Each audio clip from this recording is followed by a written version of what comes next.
고맙습니다.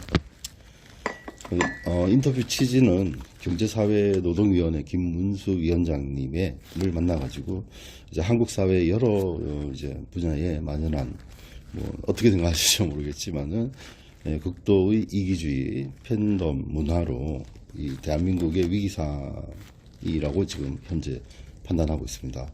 또한 이것이 사회 지도층의 도덕적 타락도 일상화되고 있고, 그다음 심각한 갈등으로 국가 분열까지 우려되는 그런 상황입니다. 그래서 김문수 위원장님께서는 이런 한국의 상황을 어떻게 보고 계신지, 그리고 치유 방안에 대해서 고견을 듣기 위해서 이렇게 인터뷰 시간을 갖게 되었습니다. 네, 그래가지고 1번부터 예, 1번. 예, 첫 번째로 이제 제가 제 나름대로 이렇게 적은 것이고, 사회 문제가 많은데 제가 이제 첫 질문으로 이제 한국 사회의 문제는 이게 이기적인 생각으로 점철된 극단적인 갈등이라고 보고 안동대일리는 보고 있습니다. 여기에 대해서 이제 위원장님의 의견을 듣고 싶습니다. 이기심은 인간의 본성이라고 저는 보고요. 네. 그 이기심에 의해서 인류 사회가 발전해왔고, 개인도 발전하고, 또 가정도 또한 마찬가지로 이기심에 기초하고 있는 것이라고 보고 있습니다. 네. 그래서 이기심 자체를 문제로 삼는 것보다는 네. 이 이기심을 넘어서서 이 공동체가 어떻게 유지되느냐. 네. 예를 들면 가정에는 부부가 있다면 그 남편의 이기심과 아내의 이기심, 이것이 이제 갈등하는 것을 어떻게 조화하면서 가정이라는 하나의 틀을 이루느냐. 그다음 또 부모의 이기심과 자녀들의 이기심, 이것도 또 충돌이 일어날 수 있잖아요. 네, 그렇습니다. 자녀 사이에도 또 충돌이 일어날 수 있고, 그래서 이런 부분을 어떻게 잘 조종하면서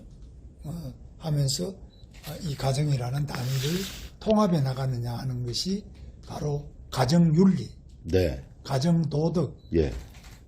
이런 것이 제대로 확립이 돼야지만 가정이 유지가 되지. 이게 안 될 때는 자기 이기심만 그냥 발휘하다 보면은 가정은 파괴되고, 네네. 이거는 이혼하고 깨지는 거죠. 네네. 부모, 자식 간에도 칼로 그냥 죽이고 있는데, 자기의 이기심과 가정이라는 그 작은 공동체 유지, 윤리, 그 다음에 회사도 마찬가지로 사장의 이기심만 갖고도 안 되고, 노동자 개개인의 이기심만 갖고도 안 되고, 네. 노동조합이라는 조직의 그 이기심만 갖고도 안 되고, 그래서 이것도 회사를 유지하는 근로윤리, 또 기업윤리, 또 회사 나름대로의 문화와 윤리, 그 다음 국가도 또 마찬가지겠죠. 국가도 개인의 이기심을 억제 또는 통제하는 국민의 의무, 납세, 병역, 여러 가지 의무가 있지 않습니까? 그렇습니다. 그러니까 개인의 이기심이 대한민국 자유민주주의의 기초이지만, 그러나 거기에는 의무가, 국가를 유지하기 위한 의무가 강제되는 것이죠. 네. 이 강제되는 것이 바로 법이죠. 최소한의 강제를 우리 법이라고 합니다. 네, 그렇습니다. 그런데 이 법치를 확립한다는 것은 바로 그 최소한의 강제성을 각 개인에게 강제적으로 하고, 말을 안 듣는 사람은 경찰이 체포해서 법원에서 재판해서 그 다음에 감옥에 가두고, 네. 아니면 벌금을 매기는 이러한 과정이 있는데, 그래서 이 이기심은 꼭 나쁘다기보다는 인간의 본성이고, 그 이기심이 적절하게 공동체에서 조화하고 그것이 사회 전체의 발전으로 통합되어서 발현되도록 하는 것이 바로 리더십. 네. 가정에서는 가장의 리더십, 네. 회사에는 사장의 리더십, 노조에서는 노조위원장의 리더십, 또 국가에서는 대통령의 리더십. 그런데 이 리더십이 하나로는 또 안 되겠다. 이래서 이제 소위 상권 분립. 그래서 입법, 행정, 사법이 나누어지고 또 요즘에는 언론이 있는데 이 사부라 그러죠. 그렇습니다. 그 다음에 5부로서 노동조합이나 시민단체가 또 있고 네. 이게 분권화가 되어 오면서 점점 더 제왕적 통제력, 제왕적 권력은 나누어지고 네. 견제되는 예. 그 나누어지고 견제되지 않는 권력은 반드시 전체주의가 되고 독재가 되고 부패하고 많은 구성원들의 피해로 돌아오는 거죠. 네. 이게 바로 북한의 극단적인 김정은과 그 딸도 뭐 언제 죽을지 몰라. 김정은이가 뭐 가라 그러면 가는 거죠. 네. 그러니까 1인에 의한 만인의 노예와 이런 것들이 이제 견제되지 않을 때는 이렇게 되는 거죠. 예. 우리 대한민국은 뭐 그런 거는 없는 거 아니냐. 그래서 이걸 바로 자유민주주의, 법치주의다 이렇게 볼 수 있겠습니다. 그래서 예. 뭐 저는 이기심 자체를 자꾸 이야기하는 보다는 어떻게 윤리가 무너지고 법치가 무너지느냐 이게 더 중요하다. 이기심을 타다는 거는 뱅활해봤자 예. 그거는 본성적인 인간 본성적인 부분이기 때문에 아무리 억제하려고 하고 타대도 안 된다. 그러면 이제 우리 남자들 같은 경우는 성욕이 있다. 우리 성욕을 어떻게 하냐? 성욕을 아무리 타다고 뭐 이래가지고 해도 그건 안 되잖아요. 네. 그럼 어떻게 하냐? 결혼을 해라. 그럼 서로 뭐 연애를 해라. 뭐 과거에는 그걸 가지고 공창제도나 이런 걸 만들어 줬어. 네. 네. 이런 식으로 하게 하는데 요즘에는 뭐 그걸 뭐라 그러더라? 그 인형을 뭐 리얼돌, 리얼돌 이런 거 만들어 가지고 네네네. 그러면 결혼 안 하는 사람들 리얼돌하고 뭐 성욕을 해결해라. 그럼 이거 어디까지 할 거냐? 네. 이거 건전한 거냐? 네. 이 굉장히 많은 문제가 있죠. 그래서 어느 하나의 이기심이라도 그것은 쉽게 통제한다 할 수 있다든지 마음대로 그 사람을 누를 수 있다고 보는 것은 잘못된 접근이다. 네. 그거는 본질적으로 어쩔 수 없다. 네. 그걸 어떻게 잘 타인에게 피해를 주지 않고 그걸 이기심을 충족시킬 수 있겠느냐. 네. 이렇게 제도적으로 만들어주는 것을 인류의 문명, 문화라고 하지 않느냐. 예, 그렇습니다. 예.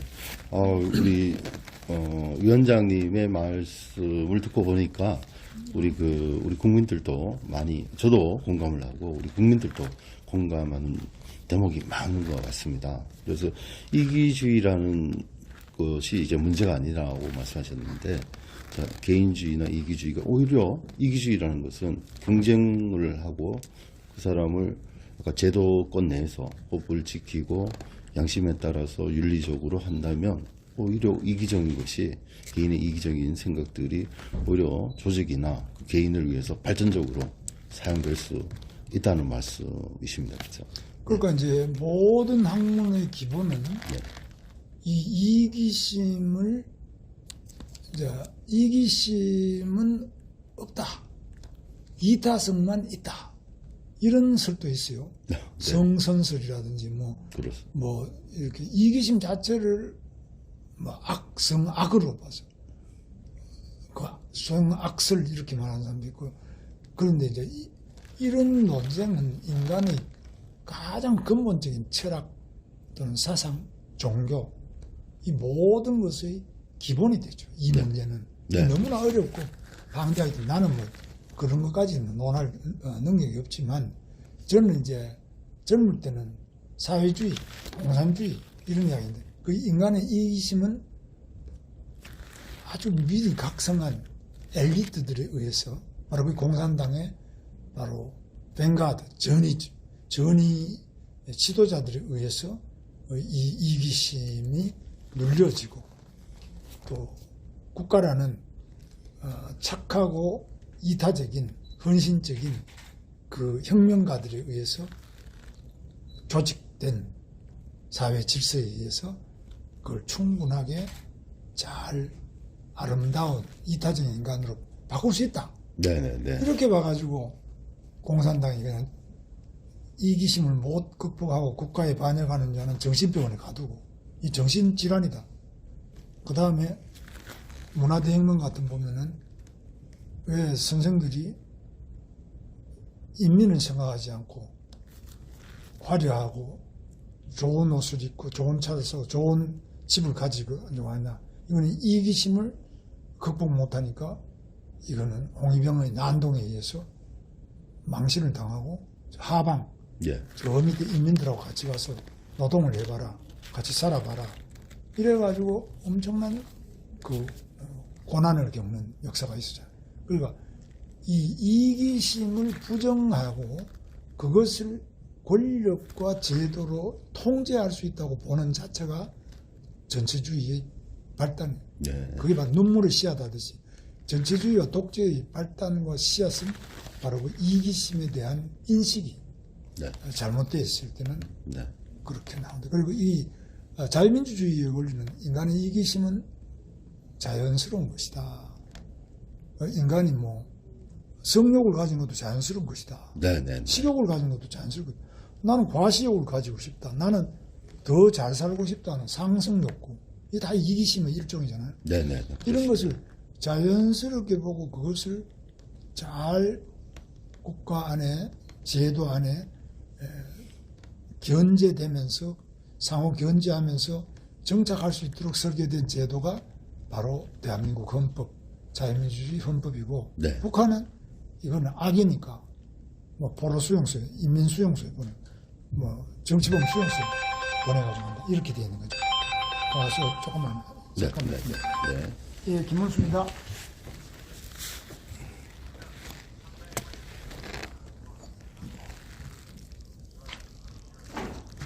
예, 이용재 우리 후배라고 했습니다. 그죠? 예, 반갑습니다. 그래요. 그래, 1위로 제가 그 카톡을 하나 보내드릴게요. 내일 할 거죠. 그러면 예, 그래요. 그러면 될 수 있나? 그 고칠 게 있으면 좀 이렇게 1인 방향을 하면 좋겠다. 뭐 내가 이렇게 참고를 해서 만들다 보니까 네, 18개. 15개. 네.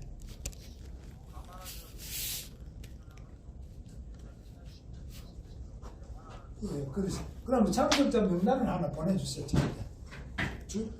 전화번호하고 명단 하나 주세요. 하나 보내주세요. 네, 감사합니다. 네, 네, 네. 살짝 약간 삐뚤어져서요. 혹시 약간 조정, 예, 네. 가슴을 좀 약간 옮겨주시면 좋을 것 같아요. 자, 수지를 안 보내네.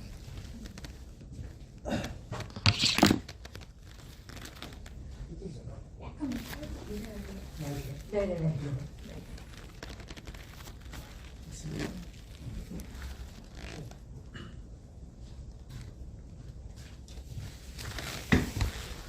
자, 그럼 계속 말씀하신 이기심이 네. 그 나쁜 것이 아니고 네. 그것을 인간의 본성이니까 잘 인정하고 그것을 잘 우리가 조정하고 협의하고 그다음에 권력 분리도 잘하고 대한민국 헌법의 가치와 법치주의가 제대로 작동할 수 있는 것이 지금 대한민국에는 지금 있다. 이런 말씀이신 아까 하셨는데요. 계속 이어서 말씀하셔도 됩니다. 그리고 대한민국은 그러니까 자유민주주의라는 체제 자체가 네. 이기심을 죄악시하거나 네. 처벌의 대상으로 생각하는 그런 제도가 아니라 반면에 공산주의나 독재라고 하는 그런 나치다 뭐 이런 독재적인 생각 이런 전체주의적인 생각에서는 전체를 위해서 소수의 이기심을 과도하게 처벌하는 이런 것들을 우리가 이제 전체주의 독재라고 우리 자유민주주의는 그 이기심을 자연스러운 것으로 인정하고 예. 그것이 좋아할 수 있도록 권력을 분립시켜서 견제하고 그걸 일정한 범위 내에서 발현될 수 있도록 하는 그런 제도다 이렇게 봅니다. 예, 뭐 공감 가는 말씀입니다. 그러면은 방금 말씀하신 자연스럽게 그 과거도 아닙니다. 전 정권, 문재인 정권이 바로 이제 방금 말씀하신 우리 인간은 착하다 이런 생각을 가지고 문제가 없다.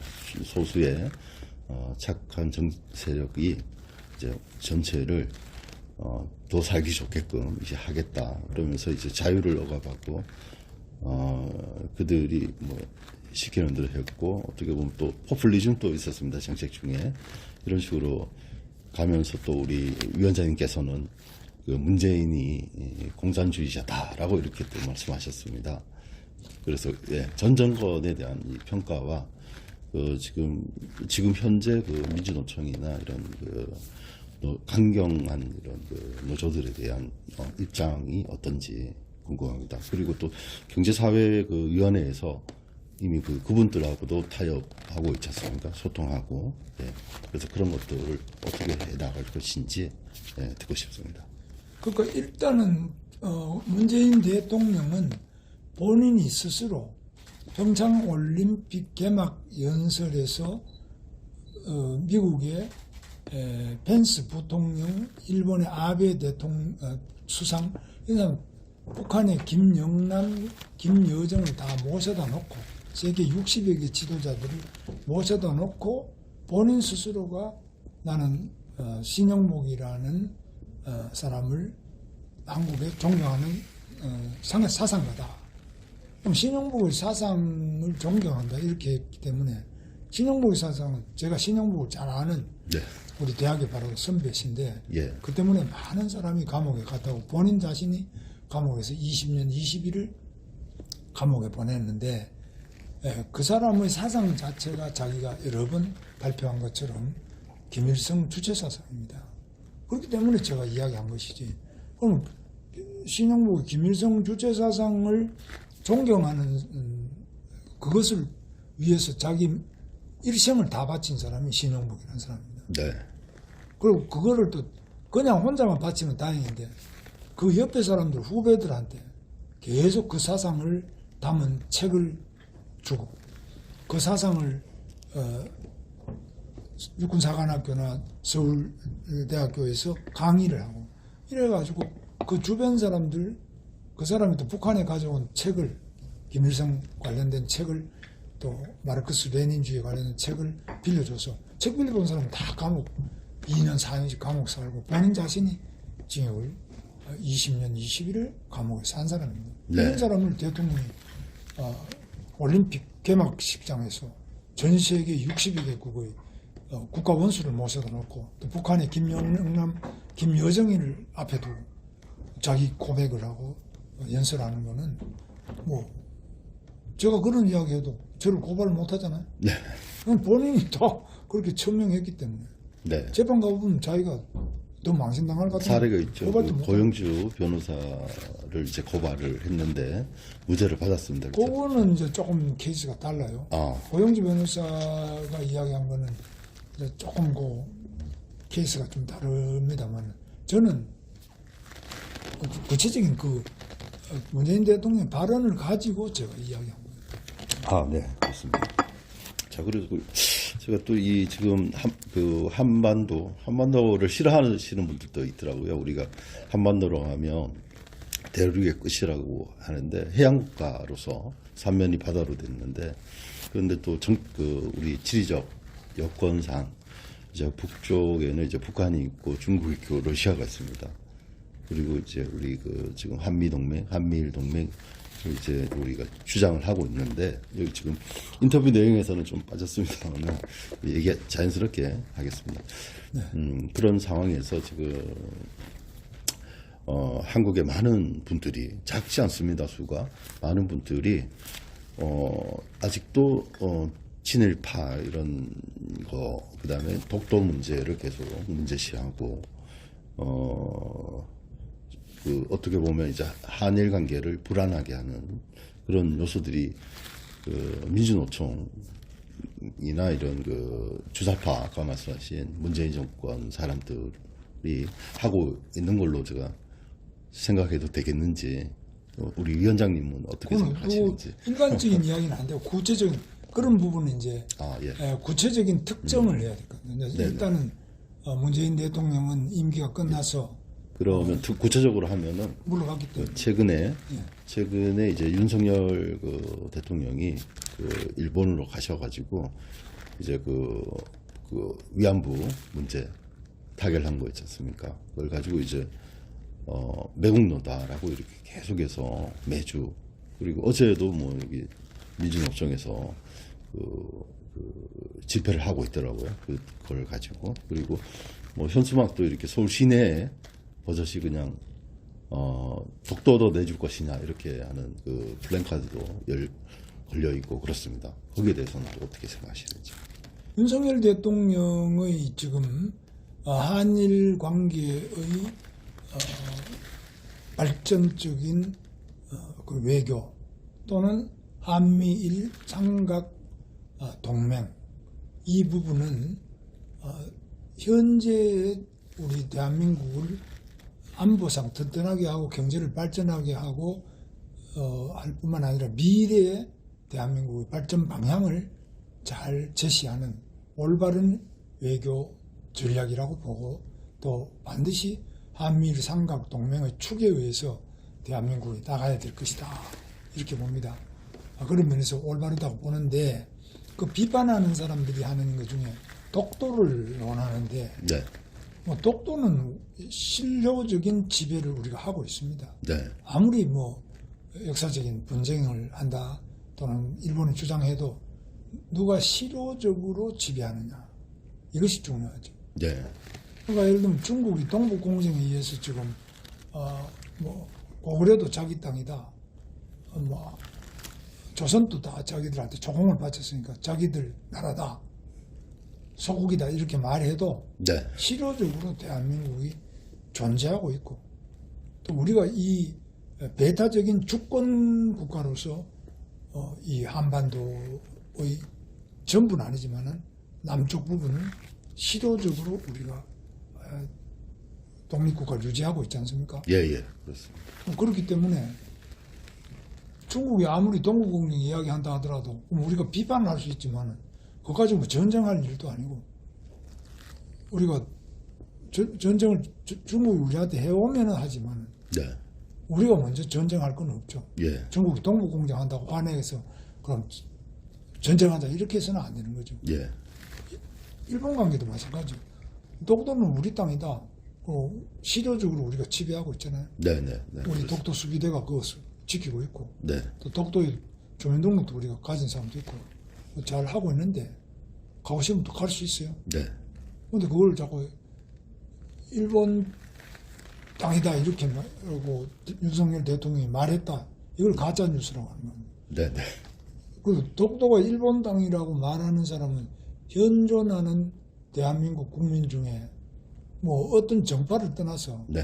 정신병자 외에는 없지 않습니까? 예, 그렇습니다. 그런 주장을 프레카드를 걸고 있다는 거는, 네.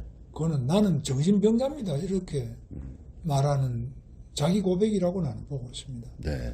알겠습니다. 그러면은 1, 2, 3번 제가 질문지를 만들었는데요. 그 같이 괴를 같이 해가지고 지금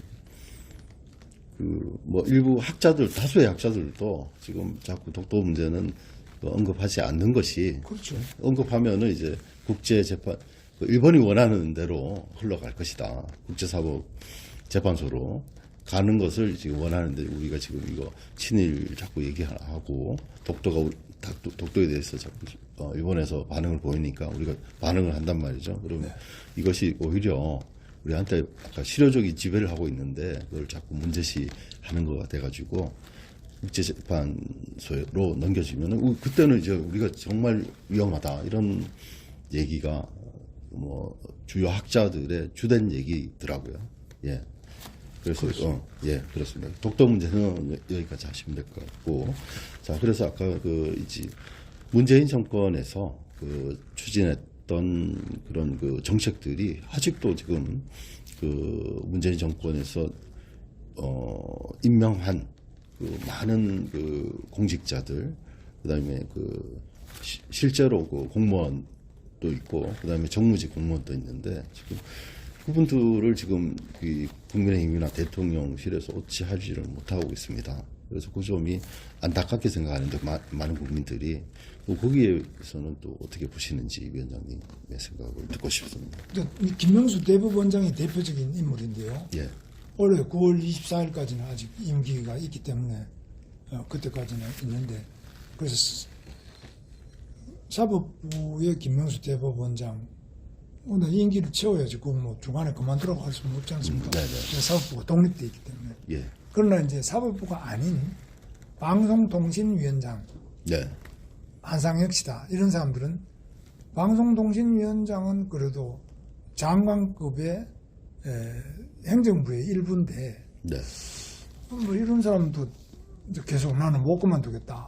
네, 그러니까 뭐 계속 이제 자기가 이제 불법적인 일이 있었지만은 지난번에 영장은 또 기각됐잖아요. 네, 네. 뭐 이런 부분이 이제 상당히 문제를 일으키고 있고, 지난번에도 전현희 권익위원장이든지 몇 개 그런 부분이 있습니다. 네, 그래서 그런 부분에 대해서는 앞으로 제도를 정비를 해서 네, 임기를 대통령과 함께 하도록, 마지막에 문재인 대통령이 퇴임하기 직전 한두 달 전에 알박기 인사를 하더라도 예, 예, 예. 그거는 대통령 임기가 끝나면은 그런 임명직은 같이 물러나는 거로 이렇게 법 제도를 정비할 필요가 있다. 예, 예, 저는 예. 그렇게 보고 있습니다. 그런 생각을 우리 국무위원들이나 적극적으로 하실 생각이신가요? 그 우리 위원장님 뭐 제가 생각은 뭐 하고 있습니다. 법안을 입법하거나 예. 표결할 위치에 안 있기 때문에 그렇습니다만, 잘 뭐 합리적으로 생각하는 의원들은 그런 쪽으로 추진할 거로 보고 있습니다. 예, 예, 좋은 말씀이고요. 그래서 아까 말씀하신 우리 자유민주 체제에서는 뭐 법치가 기본 아닙니까, 그렇죠? 그렇습니다. 예, 근본입니다. 그런데 이 그 법치에 어긋나고 지금 대한민국 내부에 대한민국 이런 분들도 이제 많은 걸로 생각하고 많은 국민들이 불안해하고 있습니다. 하고 있고, 또 최근에 그 재보궐선거를 통해서 전주시을 이상직 의원이 그 사퇴함으로써 이제 거리가 생겨서 재선거를 했는데, 진보당의 그 의원이 강성희 의원이 이제 진보당 의원으로 당선이 됐습니다. 그래서 다시 이제 통진당 그대로 잔존 세력으로 보고 있는데, 그런 그 결과에 대해서는 또 어떻게 생각하시는지. 통진당은 벌써 그 평가를 받았지 않습니까?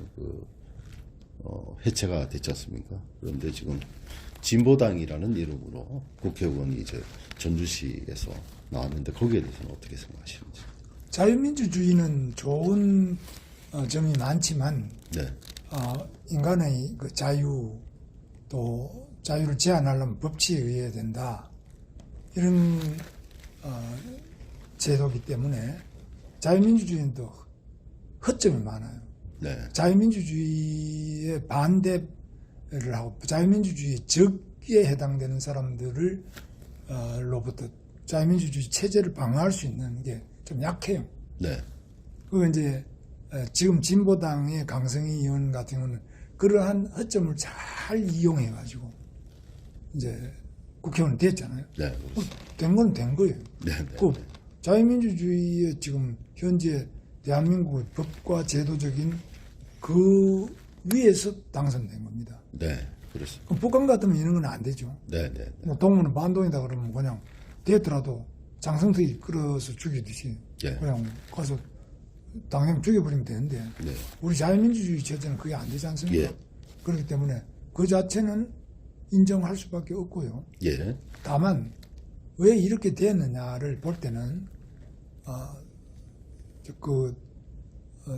유권자들이 이 강성희라는 후보의 그 생각과 그 주변과 그가 소속된 진보당과 이런 그들이 지향하고 있는 바가 뭔지 제대로 알릴 수 있는 기회가 없었거나 또는 그 상대되는 후보 네. 무소속의 정운찬 후보라든지 뭐, 국민의 예. 후보라든지 그렇죠. 이런 사람들이 제대로 그걸 부각시키지 못해서 유권자들이 강성희를 1등으로 당선시킨 거 아니겠나 이런 점에서 국민의힘은 특히 굉장히 깊이 반성해 볼 필요가 있다고 보고 있습니다. 예.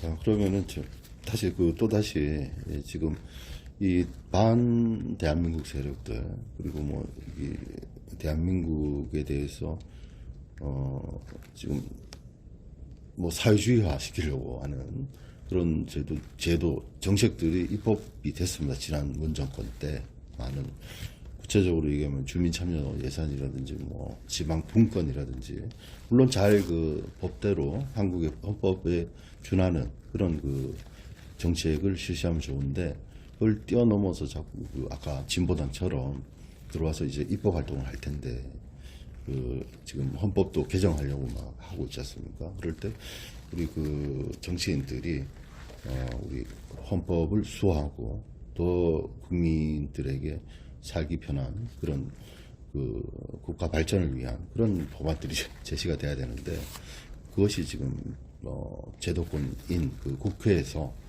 제대로 이루어지지 않다고 국민들이 지금 걱정을 하고 있습니다. 그래서 그 부분에 대해서는 또 뭐 그러면은 국민들이 이제 국회를 감시를 하는 예, 능력이 있어야 되는데 그게 지금 상당히 약하다고 봐요. 우리나라는 개인도 약하고 왜냐하면 국회라는 데가 300명과 그 보좌관들 뭐 하고 얘가 최소한 또 10,000명이 움직이고 있는 거기 때문에 네, 네, 면밀하게 모니터를 하지 않으면은 네. 그걸 알 수가 없죠. 네. 그래서 그런 면에서 국회에 대한 모니터링 전문을 하는 그런 시민적인 기구가 있어야 된다. 네. 이게 또 강화돼야 된다. 예, 뭐 국정감사 때 하는 게 아니라 예, 예. 일상적으로 계속 그걸 해야 되죠. 네, 네. 그 이제 우리 영어로는 이제 워치독 그러지만은 예. 그런 감시견이 있어야 된다. 네, 네. 감시견이 눈을 부릅뜨고 네, 네. 정말 이빨과 발톱을 날카롭게 해서 언제든지 문제가 있으면 그거는 다르게 들어서 처리하겠다 하는 이런 날카로운 눈과 날카로운 이빨과 발톱을 가진 그런 깨어있는 시민 네, 네. 이게 없으면은 국회는 저런 식으로 가는데 그 대표적인 것이 이제 언론 아니겠습니까? 네, 그렇습니다. 그 예, 언론이 이제 그런데 안동데일리도 그 중에 이제 하나를 해주셔야 되는데 언론도 해보시면 뭐 할 일이 많지 않습니까? 그러니까 국회만 감시하고 있을 수도 없고 예, 예, 예.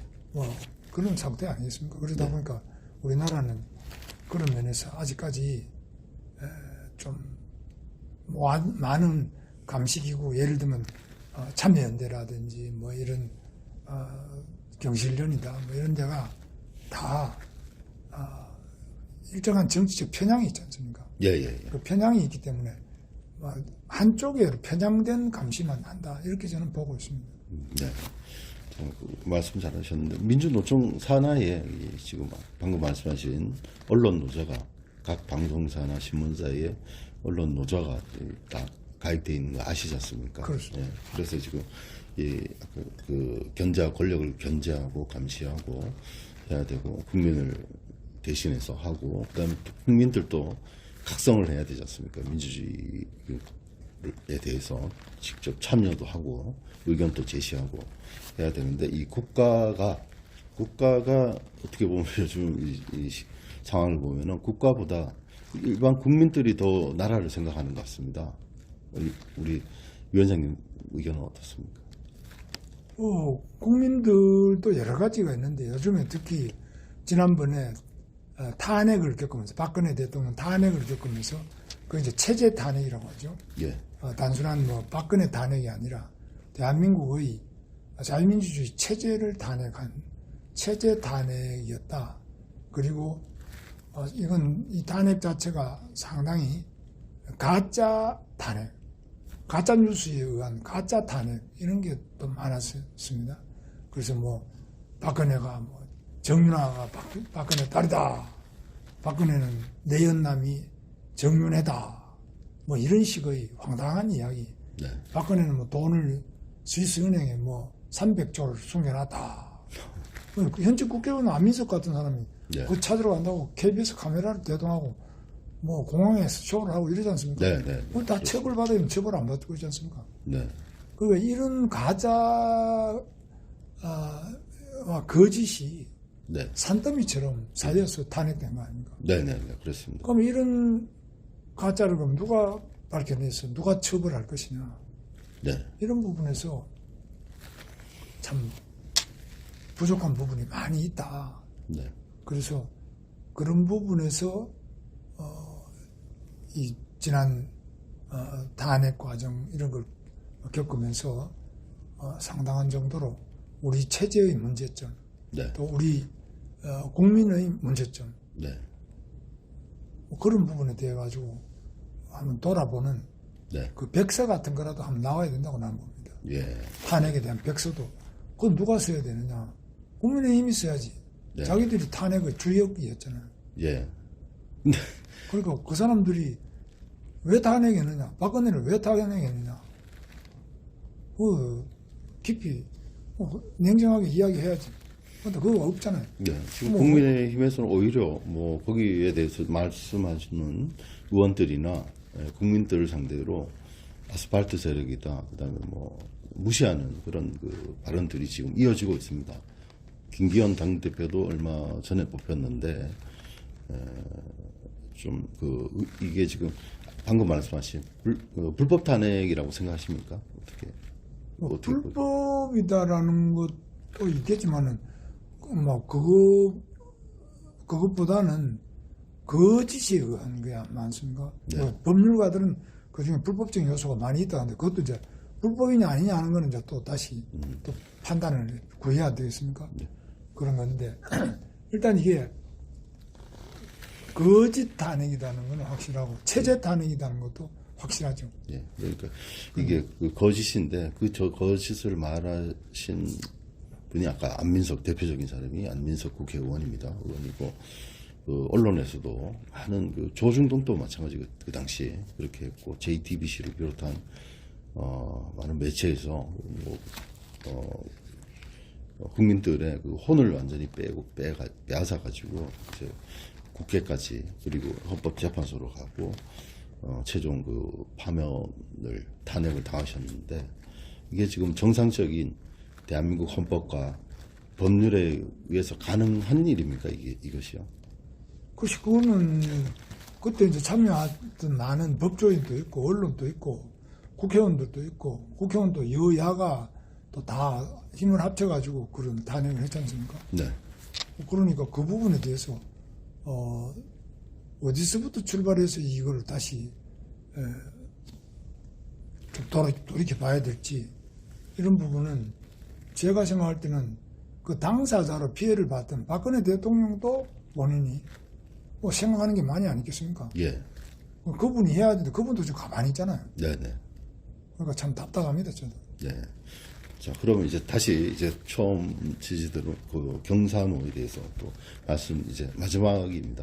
마지막으로 이제 자 지금 아까 말씀하신 아주 좋은 말씀인데 아까 이기적인 거 인간의 본성이다 이렇게 말씀하셨고 이 인간의 본성을 죽이는 것보다는 이제 잘 그 컨트롤 해가지고 이것을 오히려 사회에 더 발전적인 모델로 이제 이끌어 나가실 그 위치에 이제 계십니다. 그래서 기업, 산업, 지방 정부들, 그다음에 여러 가지 그 노사정위원회 뭐 이런 것 포함해서 이 역할이 이 산업과 연결되어 있습니다. 이 산업이라는 것이 또 경제하고 연결되어 있고 그래서 지금 한국 경제도 지금 굉장히 어려운데 지금 이런 많은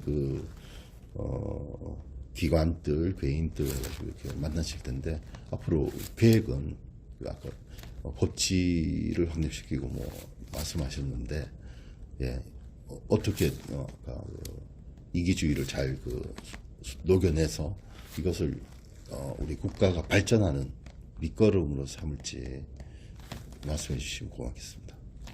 그거는 뭐 간단한 문제가 아니겠는데요. 네. 첫째는 가정이 파괴되는 것. 뭐 그거를 어떻게 이제 대책이 있어야 되겠냐. 이게 간단한 문제가 아니죠. 예. 뭐 가정이 파괴된다라는 거는 이제 결혼을 안 한다. 네. 애도 안 가진다. 네. 왜 안 가지냐? 그것도 인간이 결혼을 하고 애를 가지는 거는 그는 기본이거든요. 네. 인류의 역사의 기본이고 네. 인류의 존재의 기본이잖아요. 네. 그러니까 남녀로 태어나고 남녀가 일정한 나이가 되면은 서로 간에 결합이 돼서 아기가 태어나고 이제 가정이 이루어지고 이 기본인데 이거를 안 하겠다는 거죠. 왜? 돈이 없다, 집이 없다, 직장이 없다. 뭐 내 개인적으로는 그런 희생을 할 필요 없다. 그거 아닙니까? 네. 이거 이제 이기가 아니라 네네네.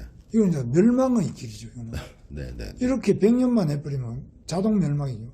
네. 멸종, 뭐 멸문, 나라는 망국으로 가는 거죠. 예. 아예 존재가 없어지는. 그럼 이 어마어마한 문제가 있는데 여기에 대해서 그럼 어떻게 해야 되겠느냐? 그래서 제 생각에는 다른 무엇보다도 이 지금 우리나라가 세계 최악의 저출산국이 되어 있지 않습니까? 네네. 그렇습니다. 여기에 자살률도 가장 높더라고요. 이게 굉장한 정도로 아까 질문하신 이기심과 우리 사회의 그 공동체가 유지되는 거, 이 사이에 뭐 깊은 통찰이 있어야 되고 그에 대한 대책이 있어야죠.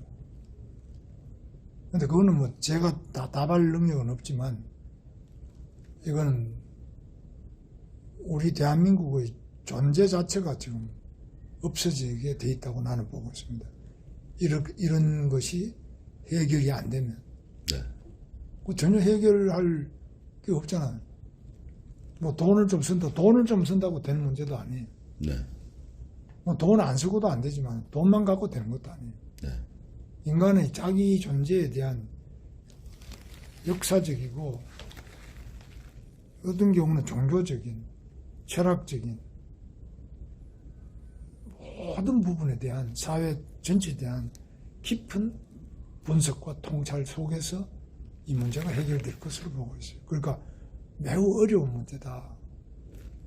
저는 그렇게 보고 있어요. 이거는 뭐 인구 위기라고 말은 하지만은 단순한 인구 위기라는 말로 표현되기에는 너무너무나 심각하고 복잡한 문제가 그 속에 내재되어 있고 그 핵심이 바로 각 개인의 이기심 그거하고 공동체의 존속과 발전 이 대충돌이 일어나고 있다. 그렇게 보고 있습니다. 예. 자, 그래서 굉장히 중요한 그 부분인데요. 이런 부분이 이제 철학적인 내용이기도 하고, 우리 그 국민들, 또 뭐 국민을 떠나서 인간으로서 어떻게 살아가야 되는지를, 이거 뭐 사실 우리 대학교, 학교 같은 데서 교수님이나 연구를 통해서 이 공론화하고 이 위기를 풀어나가야 된다고 저는 봅니다. 그래서 혼자 누가 개인이 하는 것이 아니라 이 국가적 비전을 멀리 보고 지표를 삼아야 되는데 그것이 좀 안타깝습니다. 그런 노력. 저는 학교는 그런 능력이 이미 없다고 보고 있어요. 학교는 자기 전공별로 뭐 자기 개인 교수별로 뭐 이렇게 돼 있는데 예를 들면 종교에 대해서 내가 예. 묻고 싶어요. 그러면 이 많은 종교가 있는데 우리나라에도 뭐 그런 문제는 이런 문제는 그야말로 종교적인 문제하고도 결합되어 있거든요. 그렇습니다. 전혀 뭐 없잖아요. 대책이 없죠. 예, 자기 교회에 돌아가면요. 내 절이 유지가 되냐. 우리 성당이 유지가 되냐. 그것밖에 생각 안 하지. 네, 뭐 전혀 이게 고뇌하고 이 문제를 어떻게 풀자라는 그런 이 과제에 대한 네. 자기 사명이 없어요. 그냥 비전이 없고 큰 그 정책 밑그림을 그리지 못하고 일시적으로 뭐 임기 기간에 국회의원들 예를 들면 그 급에서 그다음에 선거에 다음 선거 이제 선거도 얼마 남지 않았습니다. 선거에 그 급에 있지 국가의 장래 계획을 세우는 데는 등한시한 거 아닌가. 그 결과로서 지금 이렇게 지금의 이 대한민국이 이렇게 이런 어려움에 직면하지 않았느냐. 저출산의 자살률도 OECD 국가 중에 뭐 나이를 불문하고 1등이더라고요. 그리고 이혼율도 굉장히 높습니다. 이런 제가 이제 이야기가 됐는데 이제 결론적으로 이제 이와 더불어서 이제 끝으로 하신 말씀 모두 하시면서 오늘의 그 인터뷰를 저는 이제 마치도록 우리 하겠습니다. 조중열 기자한테 묻고 싶은 거는 이제 선거가 1년 앞으로 다가왔는데 네. 내년에 선거관리위원회는 지금 그전 선거관리위원회보다 좀 달라졌습니까? 제가 취재하는 바로는 좀 많이 조직 내에서 변화하는 모습을 보입니다. 왜냐하면 인사 개편을 했더라고요. 네? 인사 개편. 뭐가 됐습니까? 인사 개편을 해가지고 제가 선관위원장은 지금 노태학 위원장이시고 그 이제 노정희로부터 노태학이 됐다 그죠? 예, 그렇습니다. 예. 그럼 그 전에는 대선 때는 권순일. 권순일로부터 노정희, 노태학 이거는 좀 나아지고 있습니까? 예, 지금 현 노태학 위원장이 체제하에서는 제가 중앙에 이제 사무총장하고 그다음에 선거국장이나 이런 배치를 보고 그다음에 지금 답변이 그 전하고 그러니까 노정희 위원장 시절 때랑 지금 현재하고는 조금 달라졌어요. 많이 공개를 좀 하고 있습니다. 그래도 노태학 대법관 좀 낫네. 네. 그래서 사무총장도 이제 고시 출신의 분이신데 합리적인 분이라고 이렇게 정평이 나 있습니다. 그리고 제도도 지금 우리 물론 시민단체들이 많이 있으셨습니까? 부정선거를 외치시는 그리고 민경호 의원이나 한교안 대표도 오셔가지고 그런 얘기를 했기 때문에 그리고 지금 지난 상구 대선에서 문제가 돼가지고 사무총장하고 이제 노정희 위원장이 사퇴하는 그런 일이 있었고 그래서 조금의 변화는 있습니다만은 그러나 우리가 투명성에 대해서는 아직도 투명하지 못해서 그러니까 공정하게 이 선거가 치러지느냐를 알기 위해서는 투명해야 되는데 비공개 자료니 그다음에 보안이니 그다음에 공개 대상에서 제외되는 거다 이렇게 얘기하면서 아직까지 그런 것이 있습니다. 그래서 마무리 발언을 하시면 제가 그 다음으로 2020년 4.15 총선 때 확실한 부정선거 증거를 제가 안 그래도 준비해 왔습니다. 이건데요. 요거는 이제 내가 오히려 이제 질문을 드리는데 요 자체는 마무리됐다고 보고요. 더 특별히 하는 거다. 제가 이제 그동안에 부정선거를 주장하는 분들과 선거관리위원회를 볼 때는 일단은 유권자가 문제를 제기하면 그 문제를 선거관리위원회는 접수를 해서 그 문제 제기하는 사람들에게 이러이러한 것이라고 같이 보여주고 같이 해결해 나가는 이게 행정의 기본이거든요. 예, 그렇습니다. 그걸 안 하지 않습니까? 예, 그렇습니다. 그게 되느냐, 이거죠. 안 되고, 지금 안 되고 있고요. 지금 우리 여기 경산호 위원회 같은 경우에도 이렇게 인터뷰도 하지 않습니까? 하고, 우리 아마 민주노총에서도 대화하자고 하면은 아마 우리 우리가 대화하자고 한다. 저 사람도 안 오지. 이렇게 해서 어쨌든 국가기관에서 입장에서 이제 그 타협하고 뭐가 궁금한 게 있으면 이야기를 해주려고 합니다. 소통을 기본이죠. 하려고 합니다. 예, 기본이죠. 국민을 위하여 이 국가기관이 존재해요. 예, 그렇습니다. 그런데 아직까지 국가기관을 위해서 국민이 존재하는 게 아니죠. 예, 그렇습니다. 그래서 여러 가지 의혹들이 많이 있습니다. 뭐 아마 잘 아실 겁니다. 그 우리 투표 시스템에 대해서 아직까지 여전히 공개하지 않고 이거는 보안이라고 하면서 알려줄 수 없다. 그러니까 투명하지 않고 그 다음에 이게 노태학 위원장이 선거관리위원장이기도 하고 대법관 아닙니까?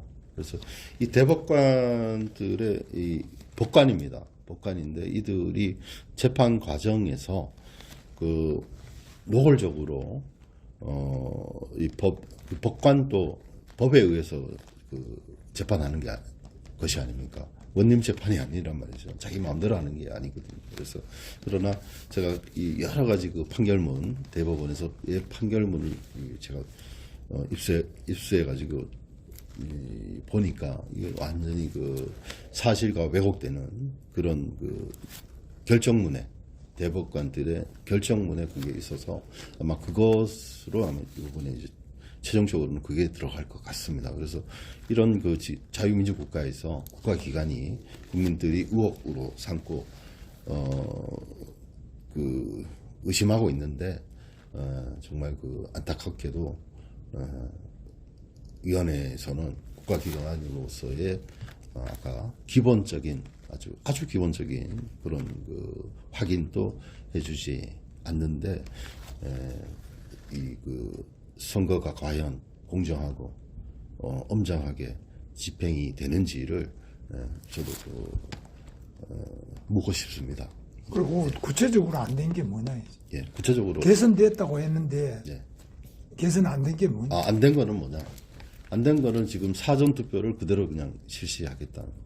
사전투표는 뭐 해야지. 예. 왜냐하면 그거 하자는 사람이 많아요. 예. 젊은 자, 사전투표고 사전투표를 안 하려면 법을 고쳐야 되잖아요. 예. 그러니까 그러니까 전자투표를 할 수 있습니다. 하는 나라가 있어요. 전자투표. 전자투표는 안 되지. 아니, 하는 데가 있습니다.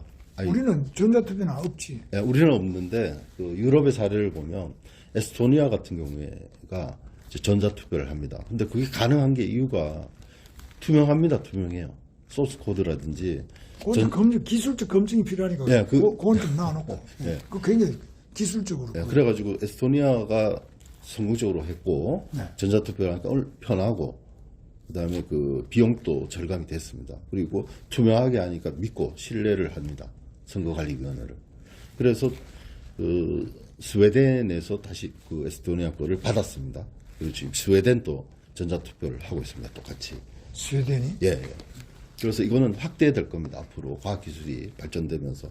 근데 이게 한국에서도 이게 가능하려면 이 투명성 문제거든요. 그 에스토니아나 스웨덴처럼 소스 코드를 공개하고 그다음에 그 이런 그 재검증이 제대로 이루어질 수 있어야 되는데 이게 제대로 이루어지지 않고 있습니다. 법정에서도. 그래서 이거는 정말 그 이 선거가 근간이라고 하면서 공정하게 치르고 있다, 헌법기관이다 이렇게 말만 할 것이 아니라 정말 그 국민들에게 솔직하게 존처를 보여주고 우리 이상 없다고 이렇게 하면은 이 쓸데없는 이런 그 에너지 낭비 지금 많은 분들이 지금 대통령실 앞에도 대법원에서도 중앙선관위에서도 곳곳에서 집회를 하고 있거든요. 여전히.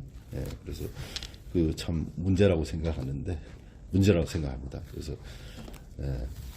위원장님은 방금 말씀하신 것처럼 기본이라고 말씀하셨어요. 중앙선관위에 혹시 하실 말씀 있으신가요? 근데 이제 우리나라 이제 내가 볼 때는 우리나라는 이제 예를 들면 대표적으로 우리 민경우 의원. 네. 민경우 의원은 그래도 대표적인 인물 아니에요. 예. 근데 아직까지도 그 민경우 의원이 선관위하고 또 대법관 제소에서 대법원까지 판결이 끝났잖아요. 예, 이거 성경 본인 소송은 끝이 났습니다. 그럼 본인 소송 끝이 났는데 그걸 승부 안 하죠? 승부 안 하고 있습니다. 그럼 근데 어떻게 하죠?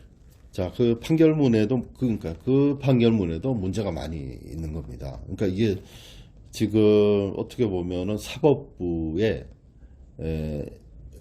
아까 김명수 대법원장을 비롯해서 대법관들이 문제가 심각하다. 그 판결문이 정말 그 외국에서 우리나라에서 이 법조인들이 보면은 거기에 대한 의견을 표명하기가 어렵습니다만은 제가 아까 저번에도 말씀드렸다시피 선거 전문가가 봤을 때는 이거는 완전히 엉터리 판결이고 그리고 사실을 왜곡하고 그러고 있다는 말씀을 드리고 요거 끝나고 제가 또 말씀을 드릴 테니까 끝으로 아까 그 끝났지 선거 않나요? 그러니까 끝난 걸로 하고요. 그러면 끝났죠. 네, 나머지는 제가 그러면은 뭐 여기 대해서 다시 갑시다. 그 식사했어요. 갑시다. 요거만 가서 여기서 이거 굉장히 많은 이게 중요한 겁니다. 이게 제가 이거 드리고 갈 텐데요. 앉으세요. 앉았어요. 예, 괜찮습니다. 저 앉았어요. 예. 그죠? 이게 바로 2020년 4.15 총선 때 전주시 완산구 선거관리위원회의 개표 사항표입니다. 사항표에 3003등인데요. 투표함이 2개고 선거인 수가 사전투표니까 선거인 수하고 투표용지 교부서 같죠. 사전투표니까 직접 받으니까 4,674장이 교부가 됐는데 개표해보니까 4,684장이 나왔죠. 일정이 더 들어갔는데. 예, 열정이 더 들어갔죠. 그러니까 이거를 여기서는 다 확인을 할 거 아닙니까? 여기에 제가 갔다 왔어요.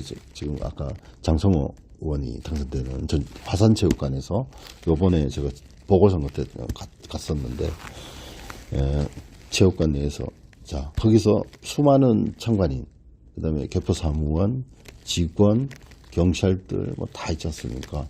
그런데 이렇게 나왔어요. 그래가지고 이거를 표수를 세보니까 이게 똑같은 거예요. 정규 투표 용지입니다. 그러니까 위원들하고 위원장이 도장을 찍었지 않습니까? 10장 많은데. 자, 10장이 많아진 거예요. 이거 공직선거법 249조. 이게 지금 증거입니다. 네. 예. 그만. 그거 우리 건가? 예. 그래서 우리 거는 끝났다. 예. 자, 그래가지고, 이게 지금 2시간, 3시간을 찾아도 10장이 많이 나오는데, 원인 규명을 해야 되거든요. 이렇게 많이 나오면. 그럼 누가 집어넣었다는 거 아닙니까? 그러니까 부정선거예요, 이게요. 이제 원인 규명을 해야 되는데 못하고 있다. 못했어요. 못하고 그대로 그냥 요대로 그건 알겠다. 이 위원장이 발표를 했는데 이게 문제가 되니까 나중에 정리할 때 이제 이게 사전투표 용지예요. 그래서 중앙선관위에 보고가 됐습니다. 벌써. 근데 10장이 이게 많죠. 그러니까 빼야 되죠. 그 범죄자 입장에서는. 그래가지고 표를 뺀 곳이 있습니다. 똑같은 라인입니다. 근데 서신동 구투표구에 이건 10장이 부족하죠. 네. 10장이 부족합니다. 그래서 됐어요. 근데 이 사람들이 이 사람들이 실수한 게 이거는 사전투표용지예요. 이거는 당일투표용지입니다. 비례대표는 똑같아요. 근데 표가 색깔이 다르고 그다음에 당일 선거는 여기 절치선이 있고 아시다시피 그죠? 예, 숫자가 이래가지고 절치선이 있고 사전투표용지는 QR코드가 있습니다. 색깔도 달라요. 뒷면은 확연히 다르고 그런데 이것이 혼입됐다라고 이렇게 주장을 하는 겁니다. 근데 제가 요번에 화산체육관에 가서 쭉 봤지만은 틈틈이 확인을 하고 있거든요. 이런 상황은 이루어질 수가 없는 얘기예요. 그리고 선관위에서 이렇게 주장을 했습니다. 처음에. 우리는 촘촘하게 관리하고 있기 때문에 표가 남거나 모자라지 않는다.